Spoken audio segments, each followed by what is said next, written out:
Over spring break, Haley, who lit the chalice, and I flew to Puerto Rico to meet my parents. For my dad, this was a long-delayed, sort of self-created heritage tour. It was delayed first by Hurricane Maria and then by the pandemic. He wanted to see where his family was from, and I was to go along to be his personal interpreter and translator. I have been to the island a few times in the past, but he has not. The Spanish language is something that my dad lost as he assimilated to be an American, which all Puerto Ricans are, of course. But he grew up listening to Spanish. He was used to being scolded in it, having his aunts and uncles passing family gossip in Spanish, but he did not maintain the language. As is common for many in his generation, in an attempt to prove that he was American enough, he shed the things that may have cast him as an other. He couldn't change his name, Santiago, or the color of his skin, but he left Spanish behind. Speaking Spanish is something that I reclaimed for myself. It was a birthright that I felt had been taken from me, and it was a part of how I was meant to be connected with my larger family story. Language, after all, is the door through which we access our culture. How can we have certain family traditions, foods, or stories, but not have the proper words for capturing exactly what you mean by them? For example, my food would have been arroz con habichuelas, which was Sunday dinner with fried chicken for me always growing up. Our time together on the island was truly magical, obviously for more reasons than one. We saw a few of the big tourist sites, but mostly we spent a lot of time wandering. Haley would tell you very slowly. We wandered through streets and through market squares. We wandered into grocery stores and cafes. We talked to random people, and more as the week passed on, my dad would say things to me like, "This reminds me of my childhood," or "This is what it sounded like when I was a child," or this tasted just like it did when I was growing up." And the only way I can describe it is to say that he had these vivid memories of a place that he had never visited. In Ponce, the town where our family is from, we wandered into a church. It was 122 years old, it had this beautiful cupola, and it was blue, and they had just finished a morning service on a Tuesday morning, and we peeked in the doors, and there were a few women in the back having kind of like this mini coffee hour, and they invited us in, and so we wandered through this church, and I interpreted between the people in the church and my parents, and my dad just marveled about this beautiful building that had been there when his grandparents lived there, that had been a place that they would have seen and touched, and that he was standing in it now. It was this deep connection for him across the generations.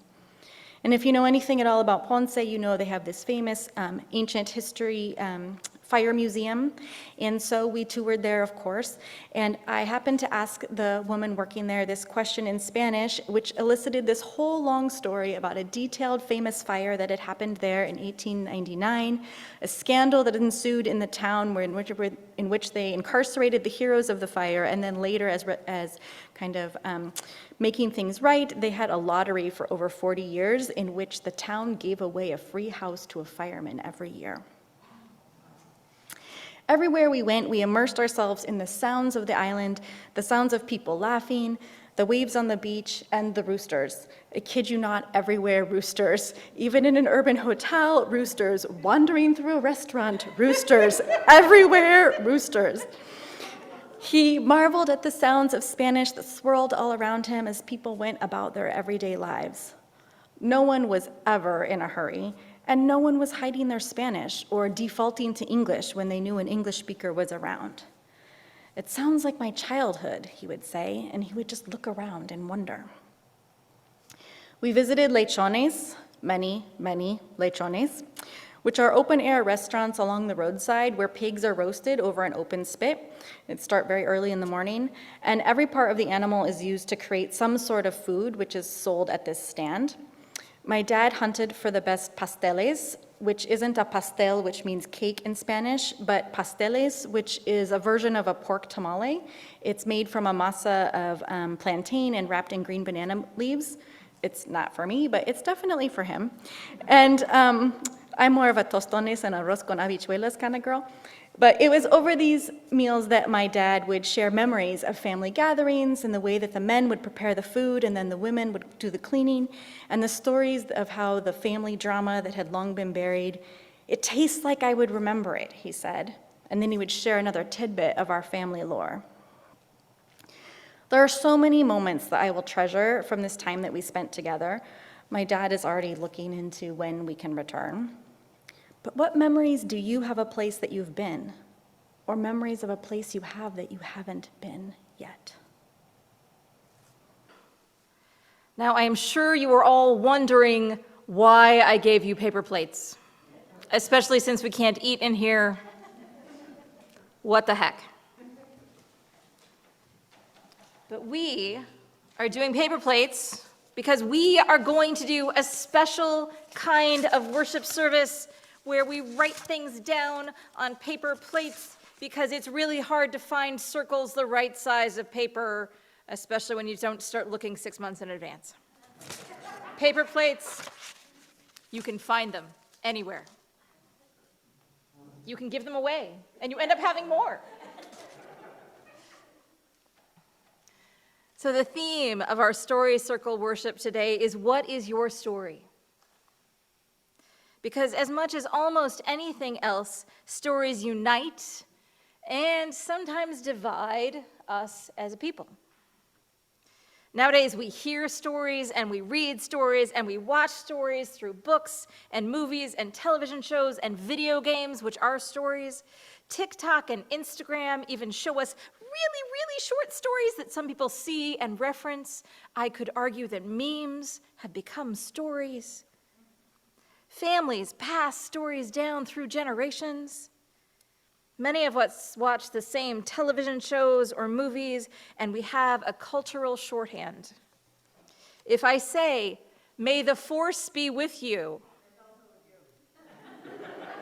or "live long and prosper," you know what I'm talking about, right? Or even, "we were on a break." Somebody's got to get that reference, right? Okay. A lot of you know what I'm talking about. 80 years ago, stories were found in books and newspapers and on the radio and in newly colorized moving pictures. People didn't have televisions or computers yet. 500 years ago, almost no one owned books.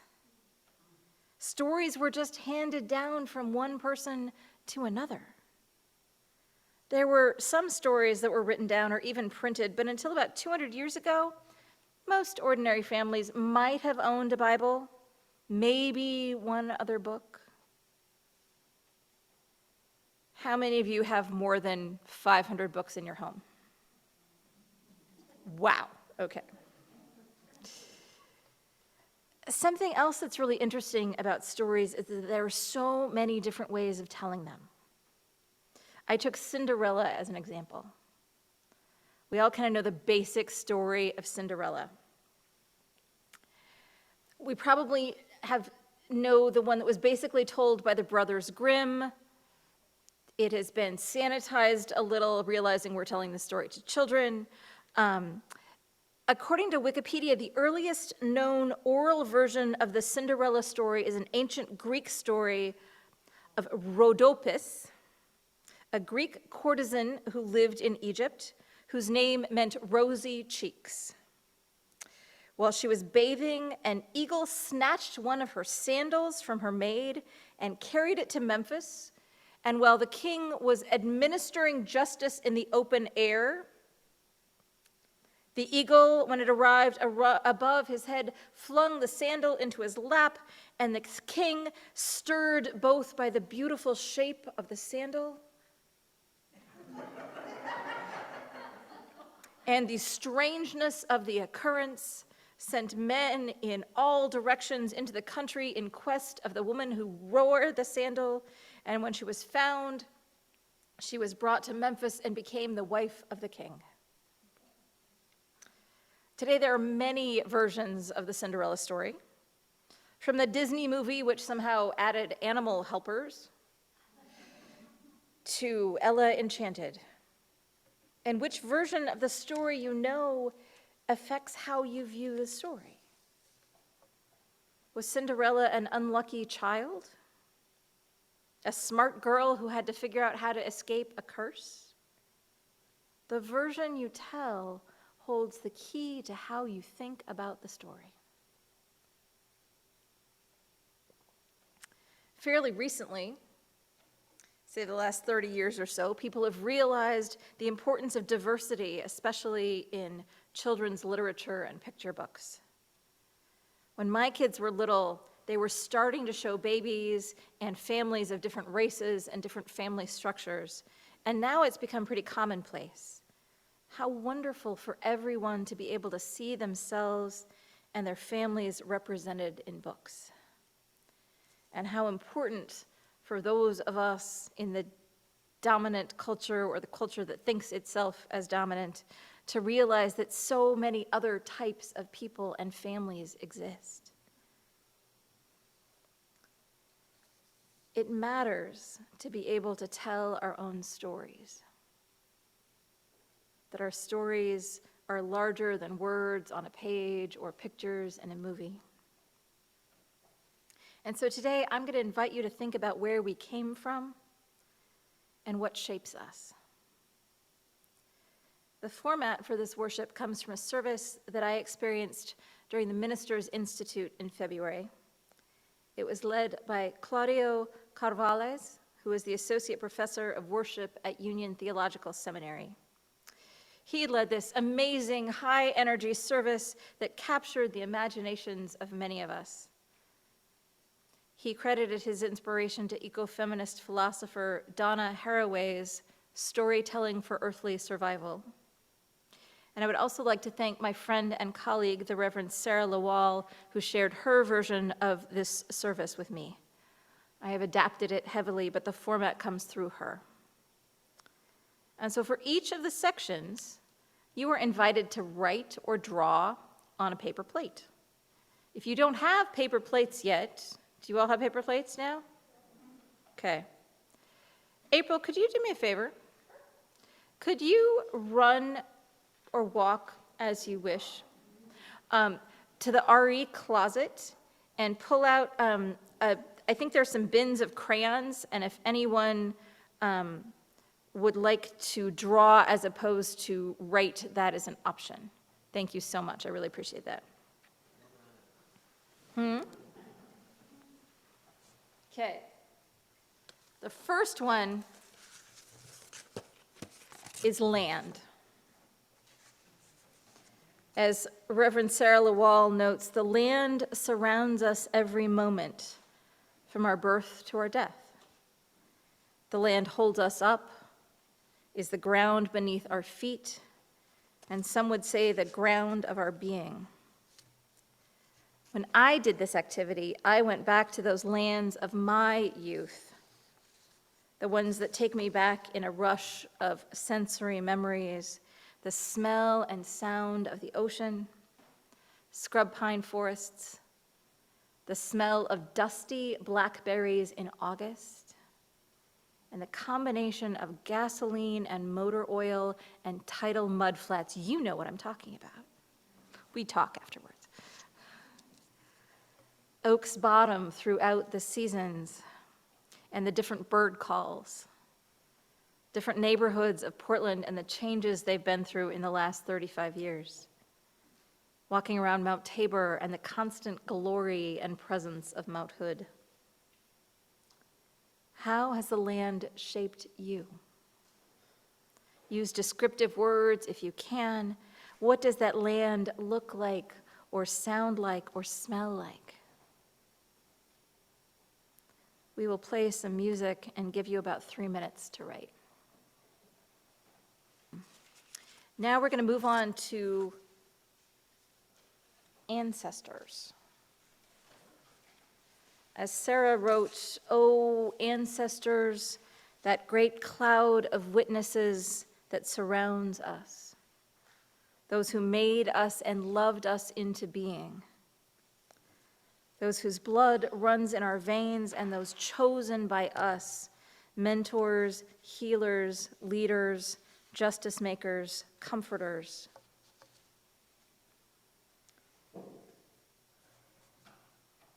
But ancestors are not simply those people who gave birth to us several years ago. Our ancestors are people who have touched our lives in all sorts of ways.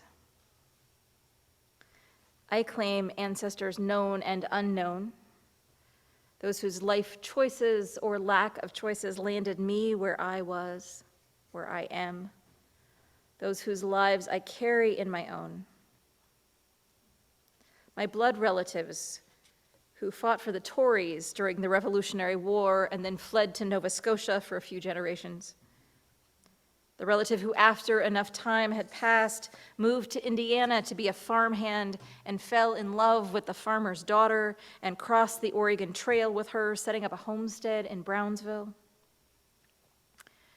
My extended family from McMinnville and Astoria and Portland. The Finnish immigrants who worked the canneries in Astoria or fished commercially. The ones who found alcohol something they couldn't control. The one who ironed her sheets by folding them and sitting on them while she played cards with her girlfriends. The ones who started a bank, who started a business, who sold shoes and stationery, all on land that wasn't theirs to buy or sell. My teachers, Mrs. McGillivray and Mrs. Williams, Miss Garrison, who put up the Mensa test from the Reader's Digest up on the board and let us try and solve it, and got me into the tag program when I did. Mr. Culver, who made me believe I could sing. The members of the Portland Lesbian Choir who taught me the power of queer community. Who are your ancestors, by birth or by choice? On whose wings are you carried? Whose stories do you pass on? Our fourth circle or paper. Third, good thing I don't have to do math for this job, is community. Community is who you are entwined with now. What communities do you belong to? What communities are you aware of? Paula Cole Jones talked about churches as a community of communities. Where do you find your community in this congregation? What other communities do you consider yourself part of? Whether it's a group you belong to or a fandom you claim, how does being part of a community affect you? Where are you a part of the center? Where are you a part of the margins? What other communities are entwined with yours? So I invite you to get your story on and write about your community. Whose are we? Whose should we be? You have some choices with your paper plates. You can take them home. You can put them in the garbage or recycling if you must. Or you can put them on the table back there and we will make a beautiful kindergarten art project with ribbons and tying them together through paper punched out holes and put them up in the back to decorate with. Your choice. You are also welcome to put your pens in the little cup back there on one of the back tables.